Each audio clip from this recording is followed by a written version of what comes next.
ಆತ್ಮೀಯರೇ, ಇವತ್ತಿನ ದಿವಸ ತೋಟದ ತಪೋವನ ಯಲಿಯೂರು ಸಿರಾ ತಾಲೂಕು ತುಮಕೂರು ಜಿಲ್ಲೆಯ ಲಕ್ಷ್ಮೀ ಪ್ರತ್ಯಂಗಿರಾದೇವಿ ದೇವಸ್ಥಾನದ ಯಾಗಶಾಲೆಯಲ್ಲಿ ವಿಶೇಷವಾಗಿ ಮಾಂದಿ ಶಾಂತಿ ನಡೀತಾ ಇದೆ. ತುಂಬ ಜನರು ಮಾಂದಿ ಶಾಂತಿಯನ್ನು ಮಾಡಿಸ್ಕೊಳ್ತಾ ಇದ್ದಾರೆ. ಈ ಮಾಂದಿ ಶಾಂತಿ ಅಂದರೆ ಏನು? ರವಿಯ ಮೊಮ್ಮಗನಾಗಿರ್ತಕ್ಕಂಥವನು ಮಾಂದಿ. ರವಿಯ ಮಗ ಮಂದನ ಮಗ ಮಾಂದಿ ಅಂದಾಗ ಮಾಂದಿ ಶಾಂತಿಯಿಂದ ಅದೆಷ್ಟೋ ಜನರಿಗೆ ಅನುಕೂಲವಾಗ್ತದೆ. ಯಾರ ಜಾತಕದಲ್ಲಿ ಮಾಂದಿ ದೋಷ ಇದೆಯೋ ಅವರು ಮಾಂದಿ ಶಾಂತಿಯನ್ನು ಮಾಡಿಸಿಕೊಂಡಾಗ ಅವರಿಗೆ ಅನುಕೂಲ.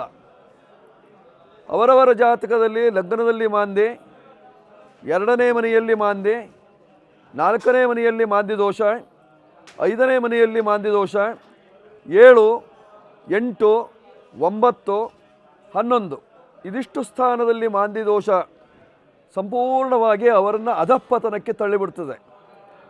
ಸರ್ವ ಸಂಪದ್ವಿನಾಶಕೃತ, ಸಕಲ ಸಂಪತ್ತನ್ನು ನಾಶ ಮಾಡ್ತದೆ ಮಾಂದಿ. ಶನಿಯ ಪ್ರಭಾವಕ್ಕಿಂತಲೂ ಮಾಂದಿಯ ಪ್ರಭಾವ ಜಾಸ್ತಿ ಆಗಿರತಕ್ಕಂತಹದ್ದು. ಮಾಂದಿ ದೋಷ ಇರತಕ್ಕಂತಹ ವ್ಯಕ್ತಿಗಳಿಗೆ ಮನೆಯಲ್ಲಿ ಕಳ್ಳತನ ಆಗ್ತದೆ. ಮಕ್ಕಳಿಗೆ ವಿದ್ಯೆ ಅಂಟೋದಿಲ್ಲ. ಜೊತೆಯಲ್ಲಿ ಮನೆಯಲ್ಲಿ ಗಂಡ ಹೆಂಡತಿಯರು ಸರಿಯಾಗಿರೋದಿಲ್ಲ. ದಾಂಪತ್ಯ ಜೀವನಕ್ಕೆ ತೊಂದರೆ ಉಂಟಾಗ್ತದೆ. ಅಪಮೃತ್ಯು ಬೇಗ ಬರುವಂತಹ ಸಾಧ್ಯತೆ. ಜೀವನದಲ್ಲಿ ಹಲವು ರೀತಿಯಂತಹ ಸಂಕಷ್ಟಗಳು. ವ್ಯಾಪಾರ ವ್ಯವಹಾರದಲ್ಲಿ ಸೋಲುಂಟಾಗ್ತದೆ. ಉದ್ಯೋಗಸ್ಥರಿಗೆ ಉದ್ಯೋಗ ನಾಶವಾಗ್ತದೆ. ನೀವು ಏನೇ ವ್ಯಾಪಾರ ವ್ಯವಹಾರವನ್ನು ಮಾಡಿದರೂ ಲಾಭ ಇರೋದಿಲ್ಲ. ಹಲವಾರು ಸಮಸ್ಯೆಗಳನ್ನು ಅನುಭವಿಸಬೇಕಾಗಿರ್ತಕ್ಕಂಥದ್ದು ಈ ಮಾಂದಿ ದೋಷದಿಂದ. ಯಾವ ತಾಯಿಗೆ ಗರ್ಭಸ್ರಾವವಾಗ್ತದೆಯೋ, ಯಾವ ತಾಯಿ ಗರ್ಭ ಬೇಡ ಅಂತ ತೆಗೆಸ್ಕೊಳ್ತಾಳೋ, ಗರ್ಭದಲ್ಲೇ ಮಗು ಏನಾದರೂ ಸತ್ತು ಹೋಗಿದ್ದಲ್ಲಿ ಅಥವಾ ಸಿಜರಿನ್ ಮಾಡಿದರೆ, ಈ 4 ಕಾರಣಗಳಿಂದ ಮಾಂದಿ ದೋಷ ಬರ್ತದೆ. ಆ ಮಾಂದಿ ದೋಷ ಇರುವಂತಹ ಮನೆ ಸಕಲ ಸಂಕಷ್ಟಕ್ಕೆ ಒಳಗಾಗುವಂತಹ ಸಾಧ್ಯತೆ. ಮಾಂದಿಯಿಂದ ನಾವು ಚಿಂತನೆ ಮಾಡಬೇಕಾಗಿರ್ತಕ್ಕಂಥದ್ದು ಪ್ರೇತ ಚಿಂತನೆಯನ್ನು. ಆಬಾಲ ವೃದ್ಧಾದಿ, ಸ್ತ್ರೀ ಪಮುರೂಪಾದಿ ಪ್ರೇತ ಬಾಧೆಗಳೆಲ್ಲವೂ ಸಹಿತವಾಗಿ ಕಾಡುವಂತಹ ಸಾಧ್ಯತೆ ಇರತಕ್ಕಂಥದ್ದು ಮಾಂದಿ ದೋಷದಿಂದ. ಯಾವನಿಗೆ ಮಾಂದಿ ದೋಷ ಇದೆಯೋ ಅವನು ಜೀವನದಲ್ಲಿ ಏಳಿಗೆಯಾಗುವುದು ತುಂಬ ಕಷ್ಟ.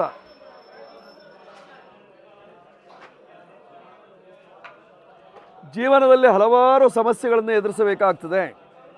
ಅದಕ್ಕೋಸ್ಕರವಾಗಿ ಮಾಂದಿ ಶಾಂತಿಯನ್ನು ಮಾಡಿಕೊಳ್ಳಬೇಕಾಗಿರ್ತಕ್ಕಂಥದ್ದು.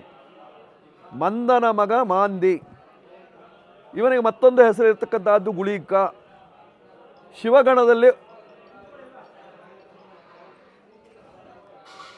ಶಿವಗಣದಲ್ಲಿ ಒಬ್ಬನಾಗಿರತಕ್ಕಂಥವನು. ಭೂತಬಾಧೆ ಉಂಟಾಗ್ತದೆ, ದೇಹಬಾಧೆ ಉಂಟಾಗ್ತದೆ, ಧನದಾಹ ಉಂಟಾಗ್ತದೆ. ಜೊತೆಯಲ್ಲಿ ಕೌಟುಂಬಿಕವಾಗಿ ಸಕಲ ಸಂಕಷ್ಟಗಳು ಉಂಟಾಗ್ತದೆ. ಇದೆಲ್ಲ ದೋಷವನ್ನು ಪರಿಹಾರ ಮಾಡಿಕೊಳ್ಳುವುದಕ್ಕಾಗಿ ಮಾಡುವಂತಹದ್ದು ಮಾಂದಿ ಶಾಂತಿ. ಈ ಮಾಂದಿ ಶಾಂತಿಯನ್ನು ಸಾಮೂಹಿಕವಾಗಿ ಮಾಡಲಿಕ್ಕೆ ಬರಲ್ಲ. ಯಾಕಂದರೆ ಪ್ರತ್ಯೇಕವಾದಂತಹ ಕುಟುಂಬಗಳಲ್ಲೇ ಮಾಂದಿ ದೋಷ ಇರುವುದರಿಂದ ಸಾಮೂಹಿಕವಾಗಿ ಮಾಡುವಂಥದ್ದಲ್ಲ. ಈ ಪಿತೃದೋಷವಾಗಿರಲಿ, ಮಾಂದಿ ದೋಷವಾಗಿರಲಿ, ಅಥವಾ ಮಾತೃ ಸಂಬಂಧವಾದಂಥ ದೋಷವಾಗಿರಲಿ, ಅಥವಾ ಭ್ರಾತೃ ಸಂಬಂಧವಾದಂತಹ ದೋಷವಾಗಿರಲಿ, ಇದು ಯಾವುದನ್ನು ಸಾಮೂಹಿಕವಾಗಿ ಮಾಡುವ ಹಾಗಿಲ್ಲ.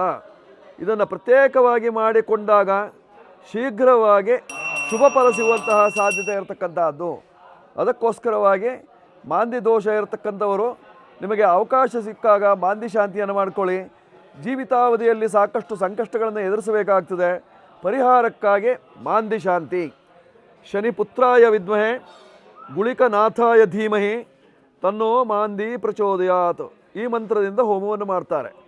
ಅದರಲ್ಲೂ ಶನಿಗೆ ಪ್ರಿಯವಾಗಿರ್ತಕ್ಕಂತಹ ಕಪ್ಪು ಎಳ್ಳು ಏನಿದೆಯೋ ಆ ಕಪ್ಪು ಎಳ್ಳಿನಿಂದಲೇ ಹೋಮ ಮಾಡಬೇಕಾಗಿರ್ತಕ್ಕಂಥದ್ದು. ಕರೆ ಎಳ್ಳಿನಿಂದ ಹೋಮ ಮಾಡುವಂತಹದ್ದು ಮಾಂದಿ ಶಾಂತಿ. ಮಾಡಿಸ್ಕೊಳ್ಳಿ, ಅದರಿಂದ ಅನುಕೂಲ ಉಂಟಾಗ್ತದೆ, ಶುಭ ಉಂಟಾಗ್ತದೆ. ವೀಕ್ಷಕರೇ, ಇದೇನಾದರೂ ನಿಮಗೆ ಅನುಕೂಲವಾಗಿದ್ದಲ್ಲಿ ಸಬ್ಸ್ಕ್ರೈಬ್ ಮಾಡಿ, ಬೆಲ್ ಬಟನ್ ಒತ್ತಿ.